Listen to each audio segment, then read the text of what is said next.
comme des cons.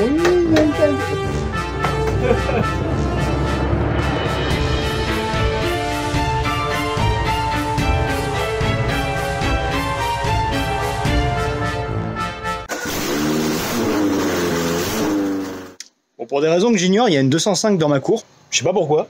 Mais bon, tant qu'elle est là, on va peut-être essayer de la remettre en état parce que c'est un peu une poubelle quand même, faut pas se le cacher. Non bon, en réalité, il y a son propriétaire qui est là. Le monsieur vient de Paris. On est allé la voir il y a à peu près 6 mois, cette voiture. Et elle a besoin de quelques bricoles, du type des joints de queue de soupape, qui sur les moteurs TU nécessitent de sortir la culasse. Donc il y a un petit peu de boulot devant nous, un joint de culasse. Et aussi un cardan qui est HS. Et pas mal d'autres bricoles un peu partout sur la voiture.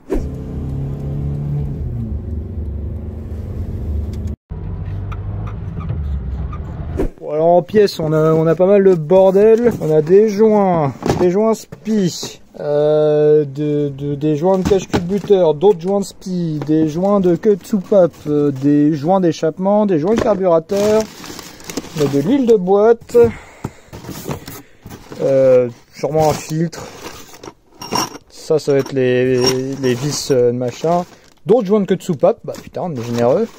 De la pâte à joint, courroie d'accessoires. On avait pris une courroie d'accessoires. Il me semble, ouais. Parce qu'on a pas pris la distrib parce que c'était fait, mais on avait pris ça. D'accord. Donc ça devrait faire une vidéo intéressante. Je pense, oui.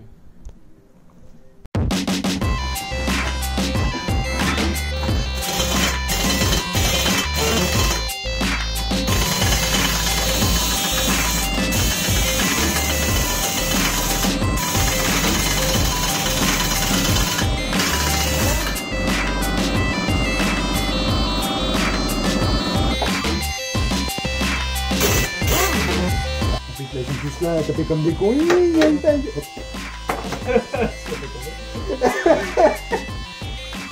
Alors j'ai cet extracteur là qui sert exprès à extraire. Et, genre c'est toujours archi bloqué. Voilà.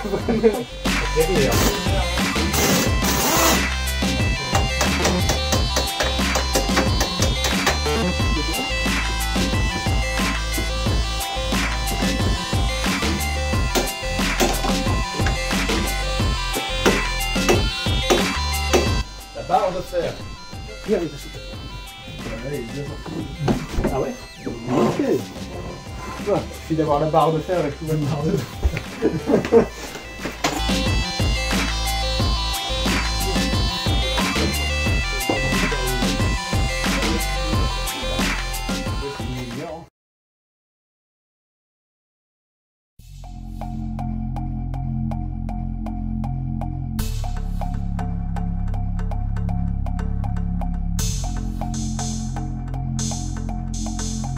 En tout cas, c'est probablement la courroie de distribution la plus simple à faire sur une voiture. Hein.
on flippait depuis, un moment qu'on n'arriverait jamais à défaire les vis du collecteur d'échappement.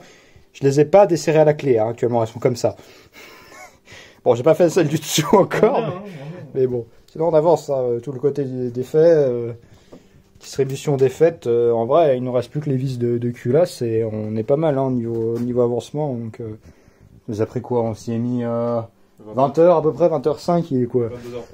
Il est 22h30. Donc, franchement, 1h30, 2 heures aller pour défaire quasiment une culasse, ça va, c'est honnête.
Bon, voilà où on en est pour ce soir. Donc, on est à 10 vis de faire un joint de culasse. Il est 23h. Il est 23h, donc je suis plutôt content niveau timing. Globalement, j'avais un peu peur en voyant le cache-culbuteur parce qu'il était assez sale. Mais vraiment, on est très très propre. Alors par contre, il faut régler le jeu des soupapes parce que... Mais là, on a le carbu que je voulais vous montrer parce qu'il est bizarrement foutu. En fait, si on regarde ici, il n'y a pas de vis dans l'embase de l'admission. Donc, je ne sais pas comment on est censé démonter le carbu. Enfin, si, il faut sûrement démonter la chape, enfin la coiffe. Mais c'est un petit peu con, je trouve, niveau design. Donc, ouais, bizarre.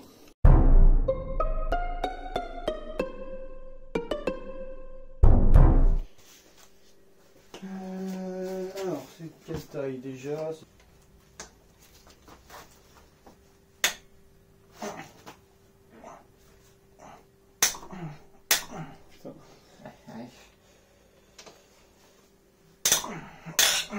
Eh ben.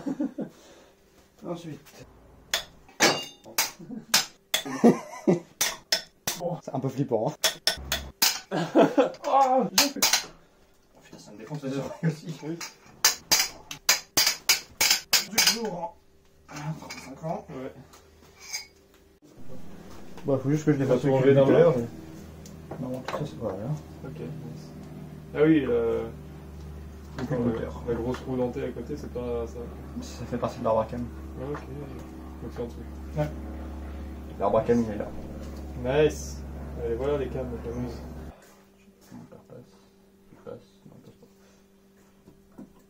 C'est lourd sa mère. Tu veux que je t'aide ou...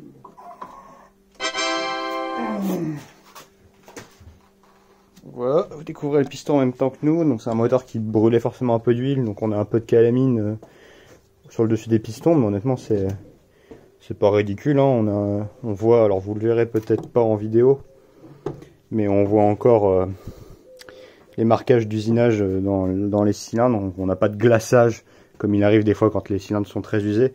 Là vraiment on a quelque chose d'assez propre, donc rien à signaler à ce niveau-là. Quant à l'état du joint de culasse, on avait un peu de rouille hein, autour des passages d'eau. Bon, c'est rien d'étonnant pour un moteur de cet âge-là. Mais on avait même, je vais pas dire de conneries, mais un passage qui était bouché ici, je crois. Donc ouais, effectivement, on avait quelques passages qui étaient bouchés. Donc niveau refroidissement, c'était peut-être pas idéal. Donc ce sera une bonne occasion pour nettoyer le tout. Mais ouais, non, rien de délirant. Bon, on va essayer de vous montrer comment changer un joint de queue de soupape. Déjà, il vous faut ces outils de merde. Alors, mettez le prix parce que nous, on n'a pas mis le prix et c'est bien de la merde. L'idée, donc, ça va être Je vais venir donc ici mettre sur le chapeau. Moi il est trop petit donc ça va se balader sur la soupape. Et ici je vais venir bloquer en bas, je sais pas si vous voyez, sur la soupape de l'autre côté. Mais bon, vous avez l'idée, hein, vous prenez je pense. J'espère pour vous, sinon c'est bête. Et maintenant il suffit de prendre un aimant qui a disparu bien sûr. Le running gag c'est Clément est jamais là. Chercher l'aimant. Ah, il est là. Donc voilà, après il suffit d'enlever les valves tipper, je sais pas comment ça s'appelle en français. Les valves. Quand il va bien sortir. On n'est pas des professionnels, si ça se voyait pas déjà. Voilà. Ne pas mourir en se prenant un ressort d'une tension de cas non négligeable dans la gueule. C'est bon. Okay. Voilà. Bon, vous pouvez remettre votre cuisse à plat. On peut essayer de remettre la cuisse à plat. Voilà. Ici, maintenant, vous avez le ressort avec son support. Donc, ce qu'on voit ici, c'est le joint qui est complètement pétrifié. Normalement, il existe une pince exprès. On l'a pas, donc on le fait un peu à l'arrache. Le but, c'est de ne pas déformer le guide de valve en dessous parce qu'il est assez fragile. C'est une tôle assez fine. Et on va commencer par enlever la valve et aller la nettoyer sur une bobine en laiton. Donc, on peut voir que cette valve est absolument dégueulasse. C'est probablement lié à un mauvais réglage du carburateur, je dirais comme ça. On se retrouve avec une soupape toute propre. Oh là là, mais elle a fonctionné de feu. Faire à l'ancienne, c'est-à-dire d'abord on va le dégager gentiment avec un petit tournevis, sans abîmer quoi que ce soit. Bon après, une pince comme ça que il y a un peu plein d'huile, donc ça pour agripper c'est compliqué.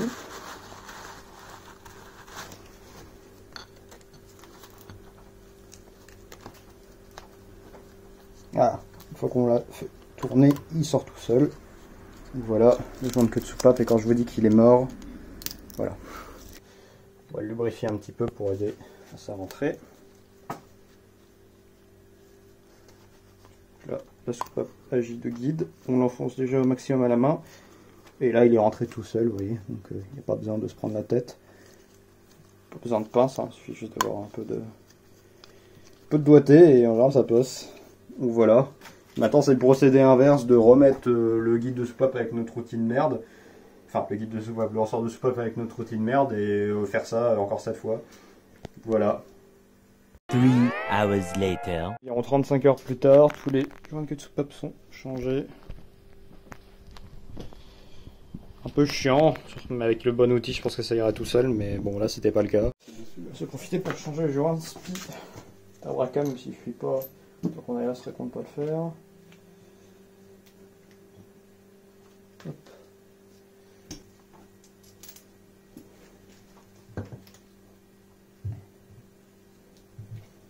Forcément le câble ne passe pas.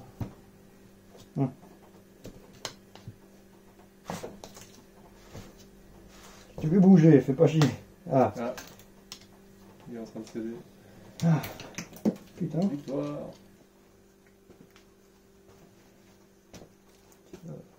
Dans ce sens, si je ne me trompe pas. Ça va. Je préfère pas.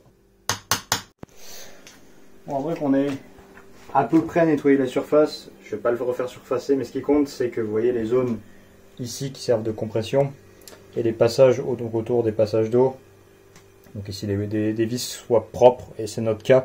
Ici en fait c'est pas du dépôt de joint, c'est de la rouille qui est entachée, donc c'est taché dans le bloc. On peut pas vraiment le nettoyer sans le faire resurfacer, et vu qu'on va pas le refaire surfacer, bon, tease what it is. Nous ce qui nous intéresse c'est de savoir si le bloc est droit, la culasse est droite, et si on se met comme ça, on voit qu'on n'a aucun jour dans cette direction, ou dans cette direction. Ce qui est plutôt bon signe sur l'état de la culasse. Après bon, on n'est pas à l'abri qu'on ait un passage d'huile dans de l'eau, ça serait dommage, après tout ce boulot, mais bon, c'est pas non plus la mort à refaire si jamais on doit recommencer. Je préférerais pas avoir à le faire, mais bon, on va passer encore un peu de temps à nettoyer, et ce sera le tour du remontage.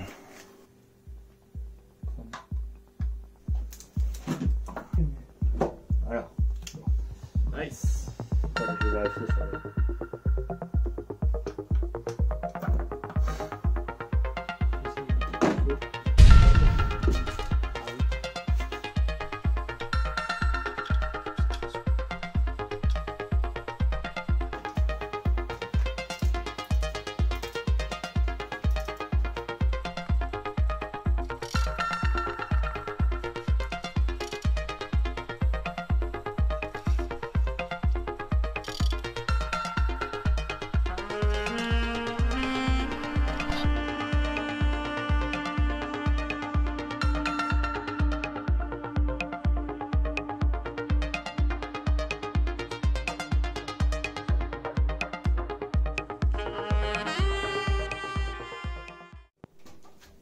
Vas-y.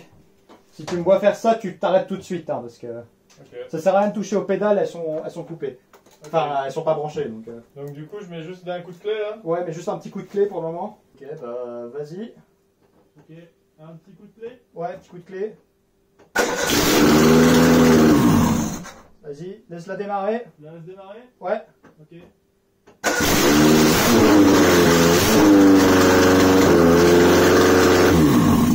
Nickel. J'ai envoyé en batterie.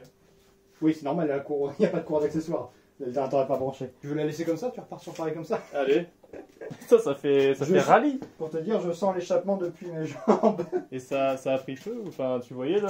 Tu vois les flammes qui sortent. Tu vois les flammes? C'est rigolo, ouais. Bon, on a ajouté là une petite touche, là on fait la vidange moteur. Même si elle était pas trop sale l'huile, tant qu'à faire, vu ce qu'on a fait avec les conneries qui ont pu tomber dans les passages d'huile. On va faire la vidange de boîte juste après. Et le moment fatidique, ça va être donc de remplir l'eau et on va croiser les doigts pour que le joint de culasse tienne. Et qu'il tienne sur le long terme. Je crois qu'on a tout fait comme il fallait, sauf resurfacer la culasse et la nettoyer peut-être plus en profondeur, mais bon, on verra ce que ça donne. C'est pas des moteurs de très haute compression non plus.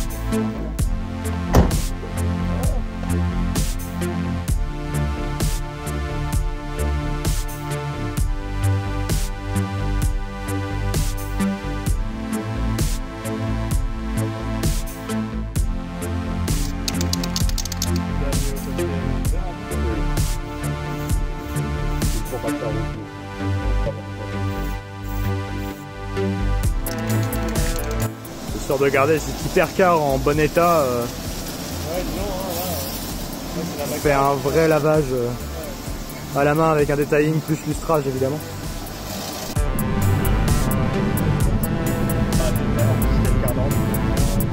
Voilà,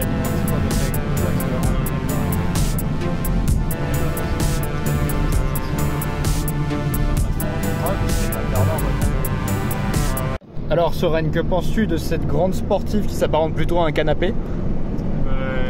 Comme tu dis, on est très bien dedans.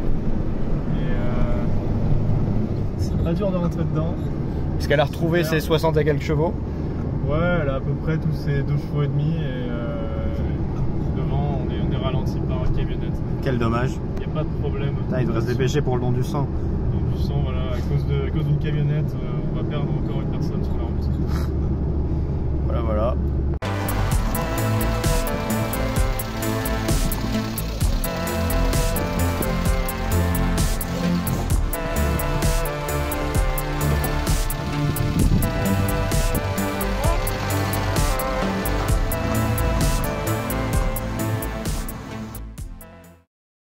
Bon, la petite conclusion rapide. J'ai attendu quand même qu'il soit rentré à Paris avant de me lancer sur l'état du véhicule. Mais il est bien rentré à Paris et tout va bien, pas de surchauffe, pas de problème de joint de culasse. Il a lui de son côté fait quelques petites réparations comme un lève-vitre qui ne fonctionnait plus très bien et un cache rétro qui était manquant. Mais sinon, c'était la première fois que je faisais des joints de queue de soupape Je vous invite à acheter un bon outil parce que je vais vous montrer une photo, l'état dans lequel il a fini, alors que c'est pas des ressorts de soupape qui sont particulièrement durs, c'était vraiment de la merde, donc je ne vous le recommande pas. Donc achetez des bons outils si vous comptez faire ce job. Quant aux jantes culasse, pas spécialement complexe sur cette voiture, surtout que les coupes de serrage sont pas énormes. Mais voilà, c'est à peu près tout. Donc on se dit à une prochaine. Et